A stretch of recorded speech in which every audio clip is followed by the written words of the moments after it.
Oh, he's so close. Like basic. He's even on the path I'm taking, which is across the north of the United States, basically. I mean, basic efficiency says I should probably just meet up with him again, right? Like, yeah, just go north. He's right. Yeah, he's right there. Yeah. I'm trying to stick to chapter 1s, but you know, the first 2 chapters are pretty easy. It's the boss fight mode that's hard. Once they become a monster, you're like, oh, this is gonna be a problem. What's this spot? There's just a spot here. Huh. The bar is crowded with people from every walk of life. Businessmen, young men in muddy overalls, the crowd of girls in slinky dresses, prepared for their blood alcohol content from now on in town. But it's the squat, sharp-eyed man in the fedora who catches your attention. He launches into a wild story about future Boston, where taxi rides cost $20. Halfway through, he stops, recognizing the look on your face. You know this one? You tell him the story about the taxi which shows the ride of the future. That's it? I think I like mine more. The fuck? Why would you like the story more about how in the future taxis are going to be really expensive? I think I'm guessing $20 is a lot to them. It's not a lot for us. I don't know. I'm underexposed to urban life and rural life. Haha. So I'm not. So I've never paid for a taxi in my entire life. But I think they're often more expensive nowadays. It's like, wow, crazy future. But anyway, I think that's a lot for them back then. It's like, I'm pretty sure the taxi that tells the future is more interesting than the taxi that is expensive in the future. Like, this is one of the few times where I'm like, no, you're wrong. I don't want to click this button that says it's more exciting, sure. So I'll keep telling them my way.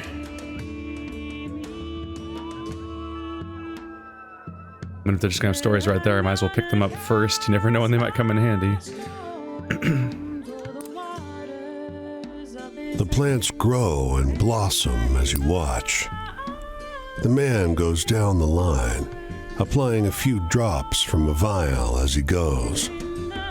As the liquid soaks in, each plant pushes up from the soil, unfolding and stretching for the sky. That's miraculous. He turns to you. It's quite something, isn't it? Soy here strangles the crops. People are starving. But even when the plants survive, they don't grow fast enough to fill people's bellies. He smiles. My miracle formula will change that. How does it work? He shakes his head. I'm not giving up my secrets that easily. The state will pay a lot of money for this. He shakes the vial. He tears off a leaf. Here, try some. Taste the plant. It's just bitter at first. But as you swallow, the fibrous mass burns in your throat. You fight to hold it down, and your stomach knots tight when the plant matter hits it. You cough and hiccup. The man looks at you, curious. What do you think? It tastes like unwashed death. He waves a hand. Well, yes, there are some kinks to work out, but people are starving. They can't be fussy. It won't be long before no one around here goes hungry again. Your stomach protests. You feel like you'll be hungry again very soon indeed. Not the outcome I expected. The idea that the plants are nightmares to eat. I thought the twist was going to be that making the plants grow so quickly it just completely starves the soil of nutrients, and then you just are totally fucked because you get one really quick short-term gain and then the land is ruined for good.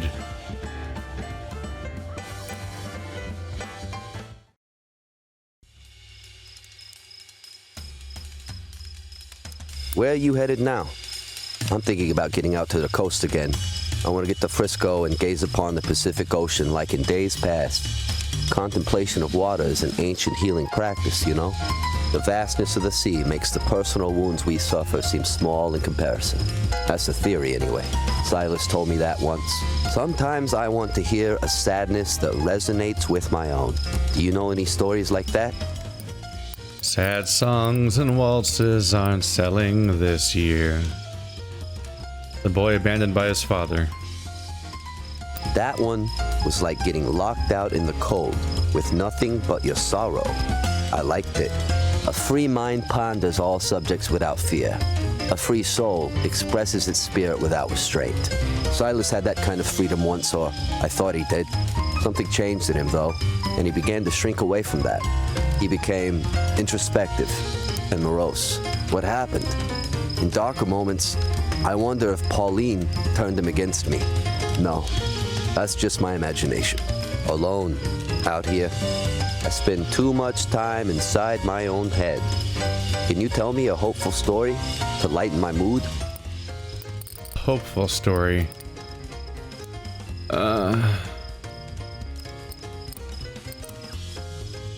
Where's the one with the drinks? Yeah, the thirsty cotton pickers. Somebody was like, I don't care about your happy stories or whatever when I told them this. So I think it's because I gave them water, it's seen as a happy story. I like that one. Makes me feel the way Silas used to in the old days. Are you gonna be like distressingly attracted and clingy to me now too and tell everyone the legends of how incredible I am and how you still love me? Wishes come true? Well, someone got what they wanted. Pauline did. She hung out with us weirdos, tolerated us, played along, and yet what she really wanted was to settle down and have a normal life with someone. Just straight ahead marriage. A good American couple. Kids too, why not? Ironically, it was Silas who said once to watch out for your dreams coming true. That it's often a curse. I wonder what Silas himself wanted. Did his wishes come true? I need an optimistic story right now. Something to put a smile on my face. Can you think of any like that? Something optimistic.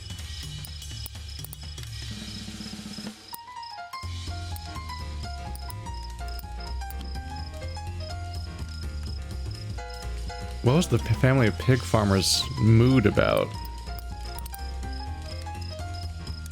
Oh, I still have a Dupree in here. That's not what I want. Oh yeah, I lose the entire category whenever I tell them a story, don't I? Thought it didn't work that way.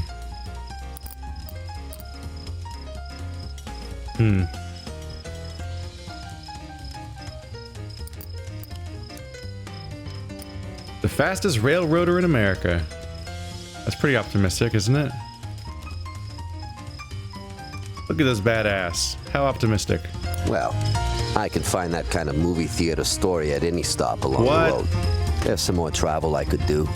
I think a lot about going back to Frisco where it all began.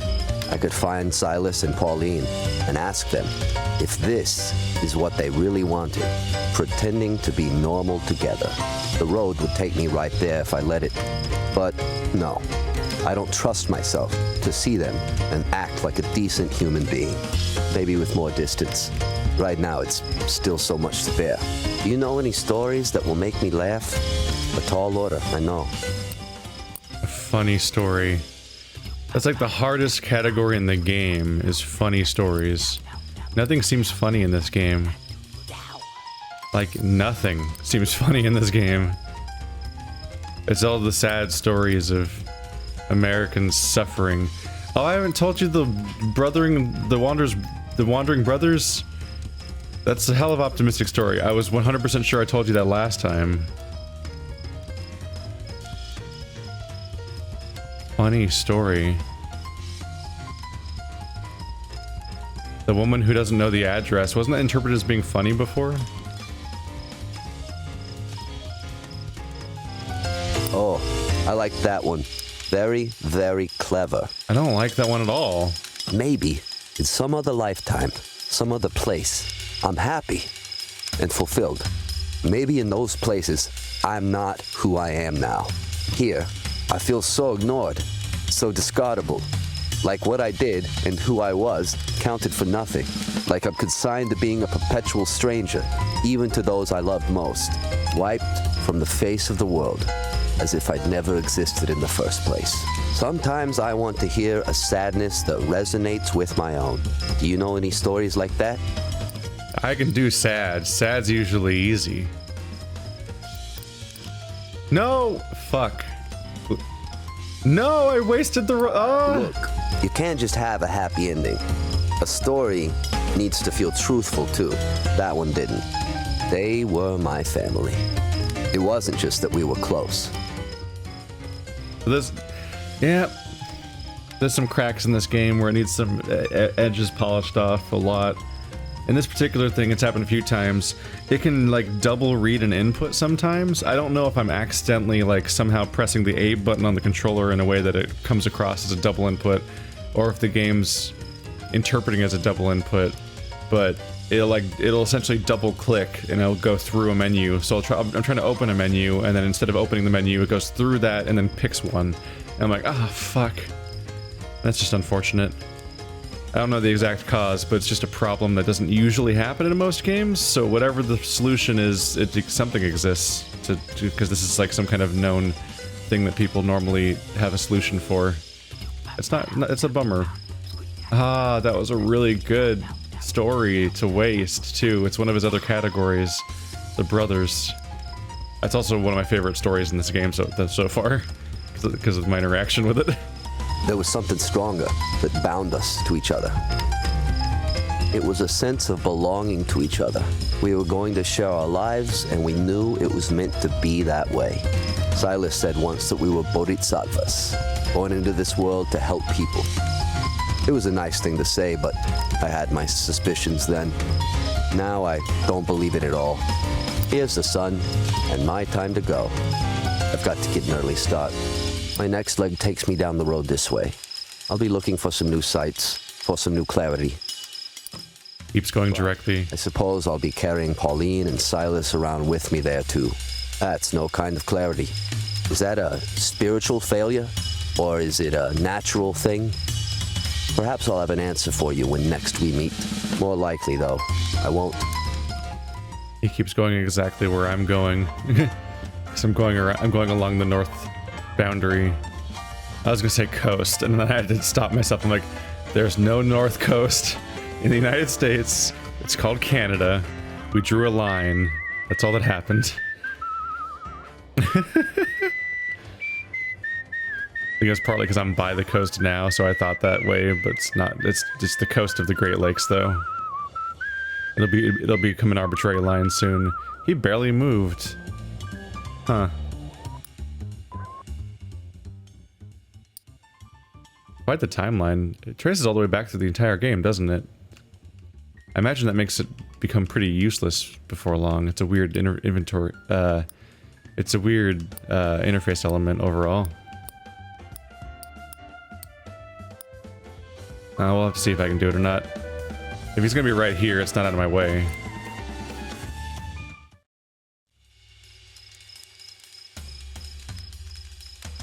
Here you are.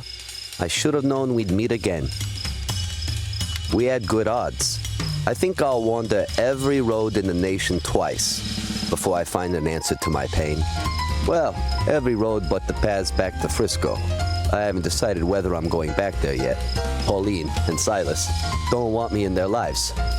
They have a new family now, and it doesn't include me. Sometimes I want to hear a sadness that resonates with my own. Do you know any stories like that? Oh, his eyes are more open. It was half, and now it's almost open already. I think, yeah, there was that one time he was already half, and then I gave him something and it didn't make progress. It's told to leave.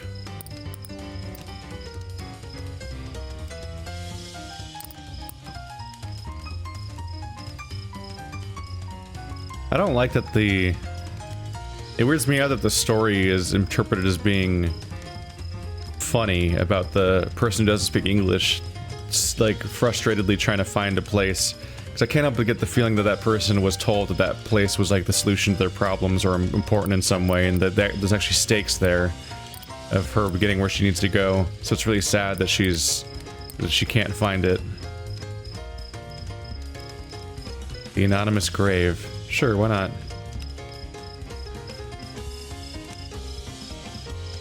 The tragedy in that story, it's real.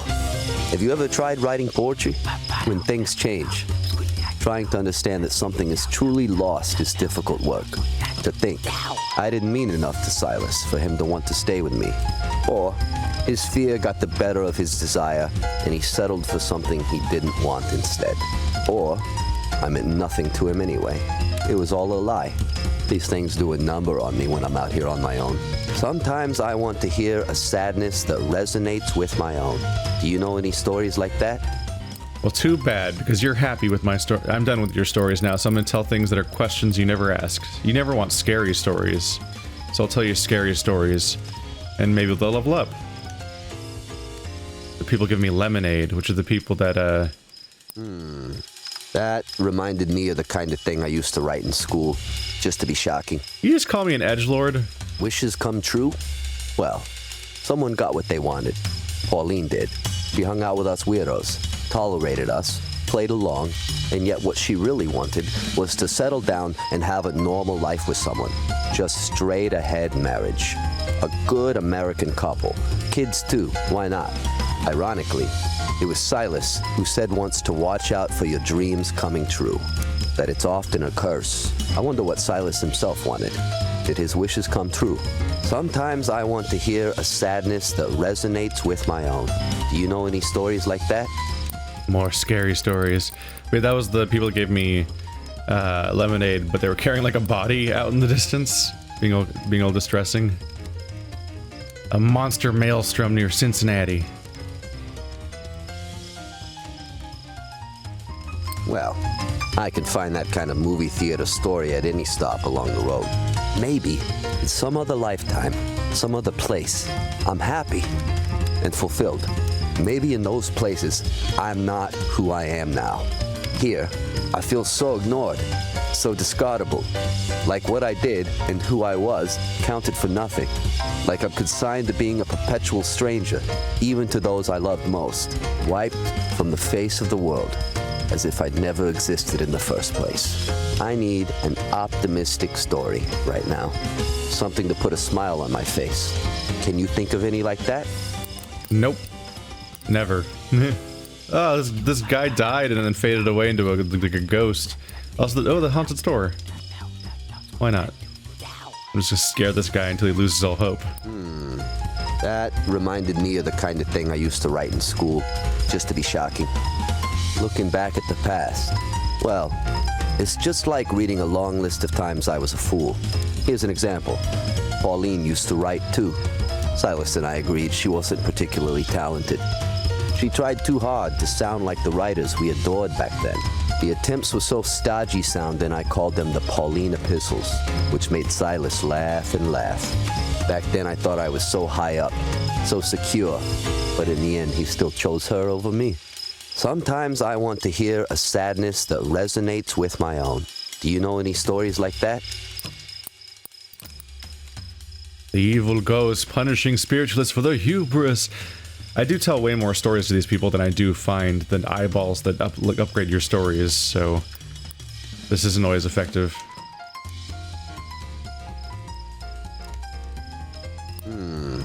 That reminded me of the kind of thing I used to write in school, just to be shocking. Fortune. Pauline once told me I was lucky to be alive. How thankful should I be for that? She said it was hard on her to watch me put myself in these troublesome situations. Somehow that didn't help and I got upset with her, even though I knew she just wanted to help. I still feel betrayed by her. I suppose after a while I'll start to realize how little I can change and accept myself as an uprooted poet howling unheard into the winds, seething with anger and pain, exiled to a little island of suffering surrounded by storm clouds. Really just a sad little bum that nobody cared about. That sounds about right. I've gone on long enough. Next, I'm traveling out this way. Keep an eye out for me if you find yourself over there. Hey, I did chapter 3, so we're good. Made some progress. Still, I can tell that there is I'm so happy that you can filter this screen right here. So cities. Oh, I have to do this to zoom out. Slightly weird interface. Here's the entire United States right here. Turn off the roads. Let's turn off our... Yeah, good. Turn off the stories, turn off the characters, turn off train yards, river crossings. I wish everything was kind of off. Okay, so... Oh, I misinterpreted, didn't I?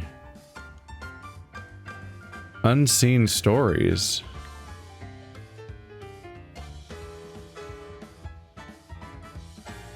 They don't even seem less dense on that side of the screen. Have I missed that many stories? Shit. Maybe I have. Or maybe they're conditional in various ways.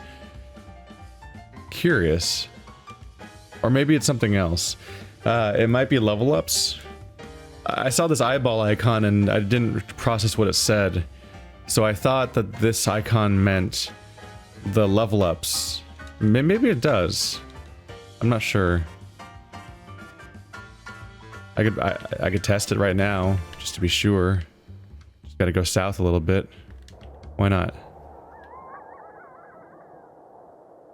We'll find out the hard way what this means. I was hoping that that icon meant this levels up your stories. Because I was talking about how I haven't found that many of them comparatively. Like, I find new stories, and I find people to tell stories to more often. And which is risky, because if you're telling people your new stories all the time, if you're telling everyone your stories, they're gonna be over leveled. That's a problem. I think I was right. It might be a hybrid. We'll see. We'll see if it goes away when I do this. The waitress at a diner is sharing an outlandish tale with one of her regulars. I heard it from my sister-in-law, she says. It happened to her daughter's friend. It's true. She notices you listening. Hey, have you heard this before? Which one? She regales you with a story about the haunted store that lured little children in with its music. Halfway through, you realize it's a story of the music-haunted store, but highly embellished. What do you think about that? The waitress exclaimed. It's an interesting tale. Sure is, she agrees. And true, every word of it. The haunted music store. The haunted store that lured little children with its music, like Pied Piper style. It's still there. What does that mean?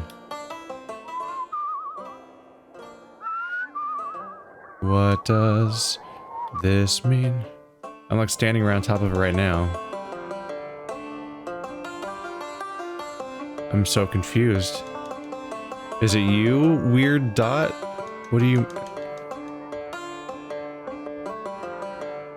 I don't know. We'll go back and check over here. Somewhat frustratingly, I'm not getting an answer to my test, which is the whole point of doing a test. I'm hoping that my original idea was right and that it is just the locations where you can level up your stories, because that gives me a solution for later. Because I was thinking that if I do my loop around the United States and I feel the need to level up my stories more, I could do like a montage episode where I spend like a few hours raking up and down the United States, and then you guys get like the edited down version of me just doing each upgrade story, because I could visit all these spots. It seems to just be pointing me to Chicago. I'm not sure how this part of the map works. Is earning money secretly where the story is? You wandered the streets of the city looking for a way to get some work. Digging holes. Not what you had in mind. Let's keep quiet. This might be the story. The last time I asked what it's about, this time let's keep quiet. The foreman keeps coming by to ask what you found. At one point you dig up something suspiciously bone-like and everyone gets really excited. It breaks apart in the foreman's hands though, just a rotten stick. Damn. By nightfall, your many holes turn up nothing interesting. The foreman pays out pretty well, though.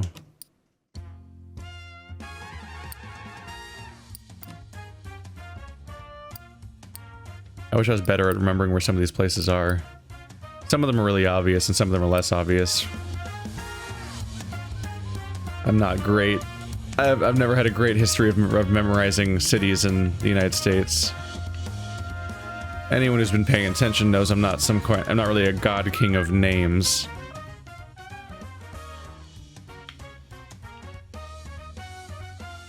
But once you get like off the coast, I start having a lot more trouble in general with the layout of these places. So it's tracking my path, which I find kind of interesting. I like to have characters and stories on by default and everything else turned off, I think. Cities are alright, why not? I don't need road names. Alright, let's get back on path. People have been saying that the whistling song is getting stuck in their head, which is amusing to me. How do I do this again? Oh, I have to hold it for a while. Come on, buddy. I had trouble getting in the car last time, though. Please take me. Take me to icons. Take me to icons. Help. This music's so good. I wonder if the soundtrack of this thing's available somewhere. Or if the songs are from sort of library.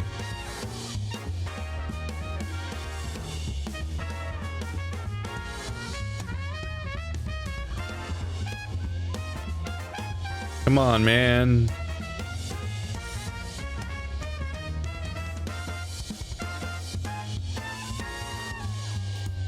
This shit puts me in the lackadaisy mood.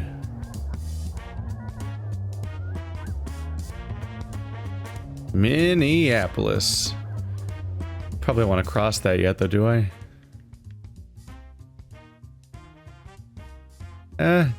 Wow. Minneapolis is gonna be the last new city for a while. In the north. I mean, this is the most empty part of the United States, isn't it? The north. Specifically the center north. This is where you get into Fargoville.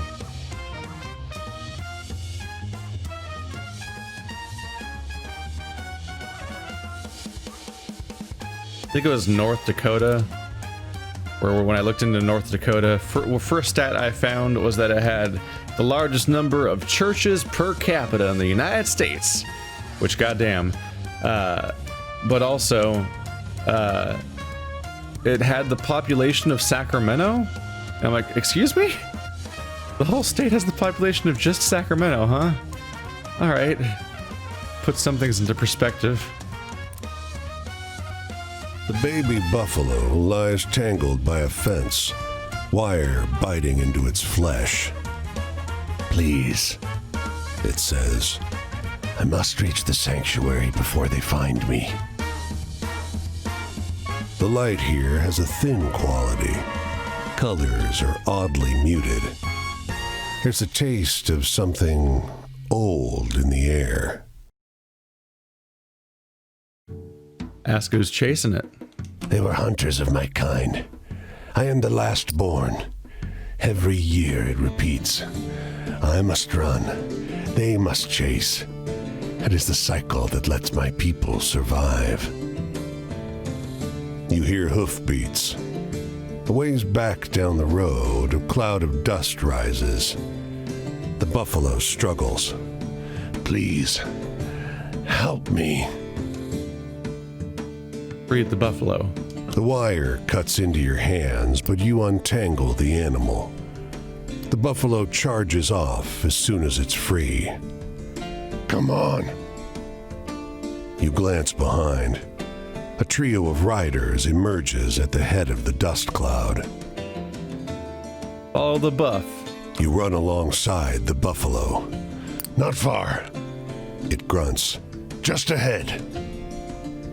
You see the boundary, a line of rocks that mark the border, but the hoofbeats sound close. The ground dips, and the beast stumbles and falls. I'll be on you any second. Carry the buffalo like a badass. You snatch up the beast and run for the boundary line.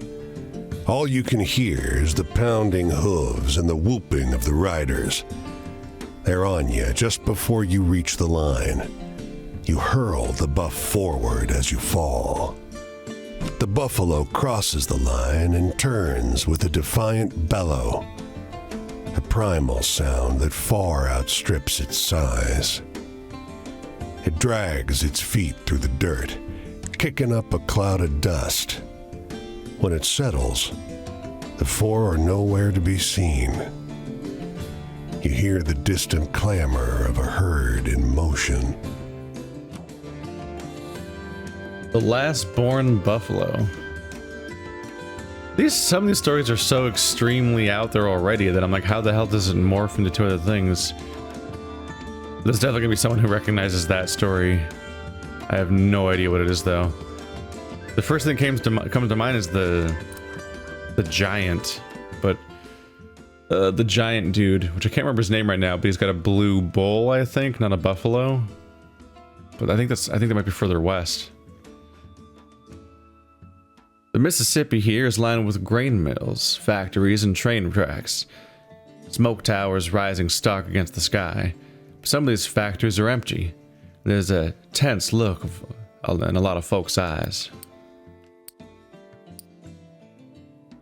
Ouchie. Ouchie. This confused casserole ain't half bad. You wander the streets looking for work. You're waiting for the light to change outside of a corner store when the cashier sticks his head out of the window and shouts, "Hey, you got some time? Want a little cash?" He needs help moving cases of compressed pop fizz in the back room. "We go through like 3 of these a week now," he explains. "People in this town are absolutely fiends for soda. There's 3 soda jerks in this neighborhood alone, and we're still making a killing. Wild. I can't stand the stuff, though," he admits. "I'm not sure it's right. You ever read the ingredients?" Oh yeah, it's the guy that's like, soda's really bad for you. Wow. 3 delivery trucks sit on the waterfront, their drivers securing the cargo.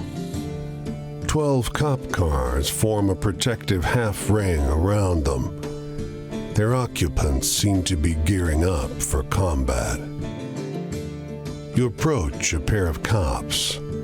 The broad one pushes shells into a shotgun with a practiced motion and an undercurrent of excitement. His wiry partner indicates the trucks. We gotta get these through.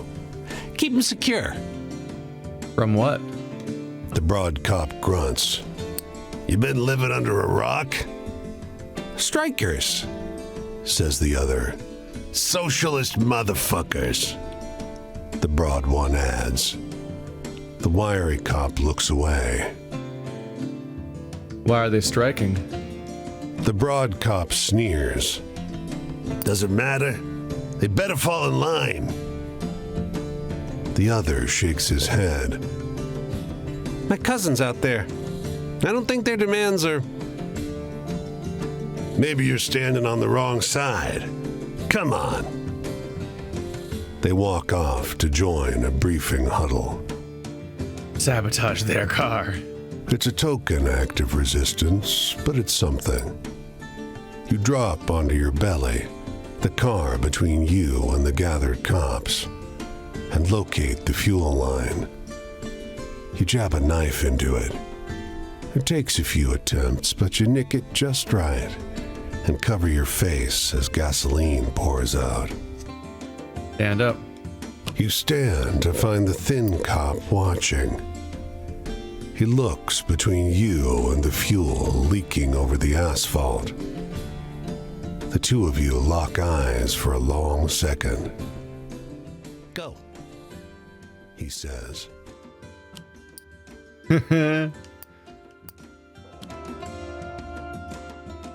Use of force against strikers and protesters. Socialist motherfuckers.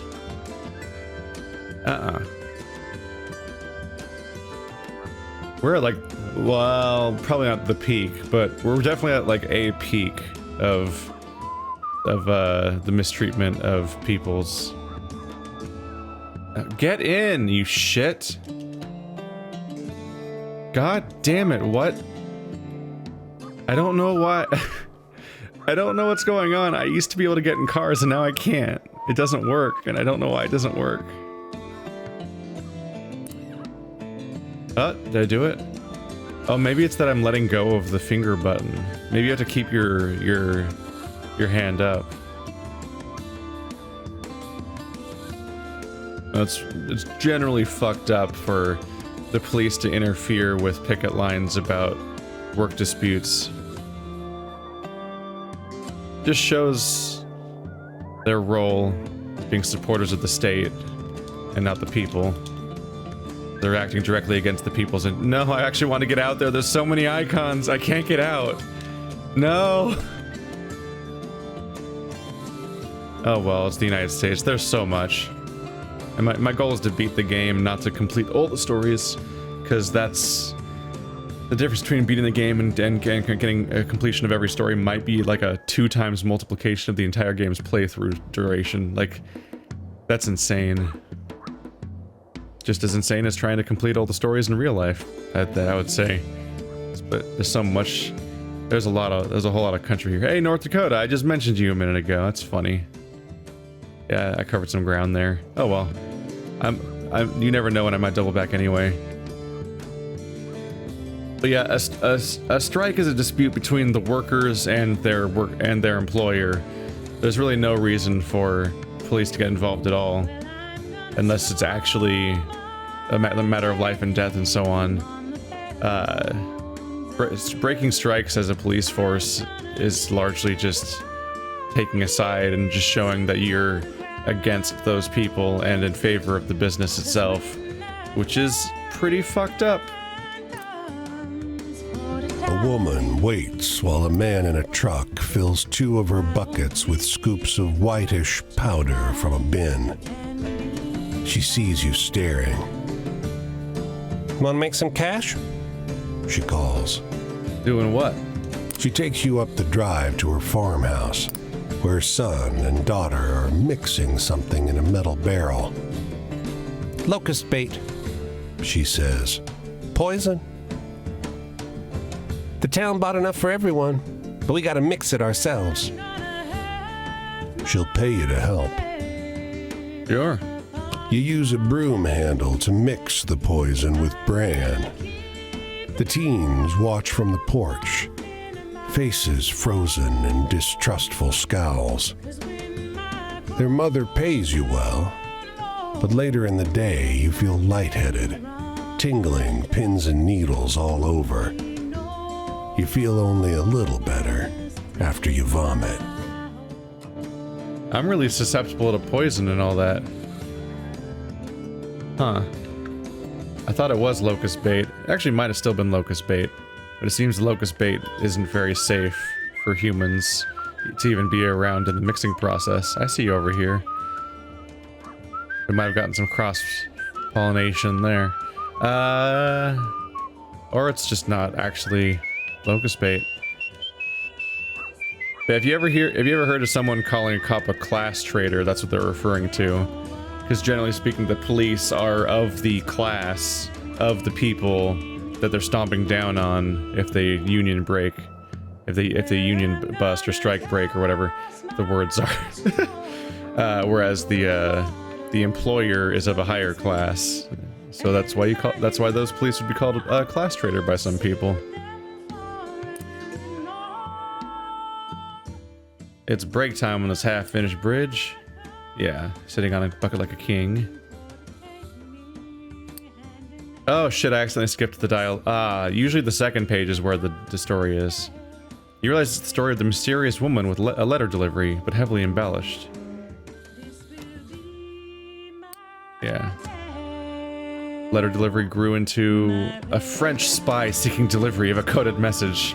How exciting, how extravagant. It's definitely not even close to right, but okay. She waits by the ruined mill, in an overcoat 2 sizes too big. Look, over here. Look at this. She yells. This only happens once every 10 years, for Christ's sake. She grabs your hand, and you both look at the black gear rolling west to cover the sun. Look at it. Steadily, the darkness draws across the sun until it is almost total. She clutches your hand tightly. I've never seen this before. I've never seen this. The sun, obscured, throbs and expands, raging against the night. Look away. You know it's dangerous to do that. You avert your eyes and make her do the same. She looks at you, out from under the brim of her hat, with wide eyes deep and dark like black buttons in her brown, weathered face. Look at her. The cast of shadows rises up her body. She closes her eyes and nervously kisses you. Just lightly, her lips slightly wet and barely parted. Her hand touches your cheek. She softens, widens. The darkness blacks out you both.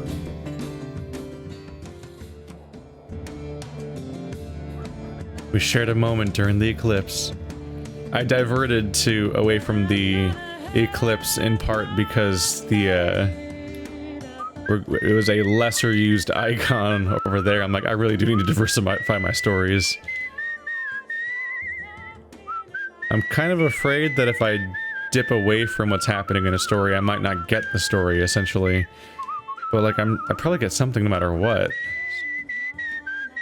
So abandoning stories sometimes might lead to something too. I don't know.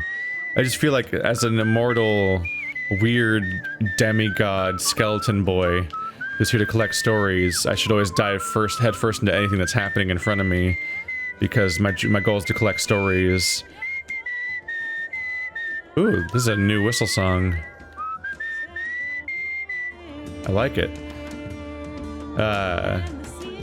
But whenever it's like, yeah, you're in danger, oh no, I always like dive head first into whatever's happening, even though it might be dangerous to me, because I don't care about my health.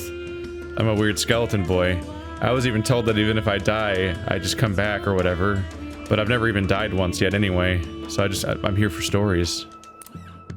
The car is a lifeline, your one hope to escape the encroaching storm. It rattles along a few yards ahead of the storm front, jouncing and juddering, one pothole away from being swallowed by the choking dust. A figure clings to support straps mounted on the back.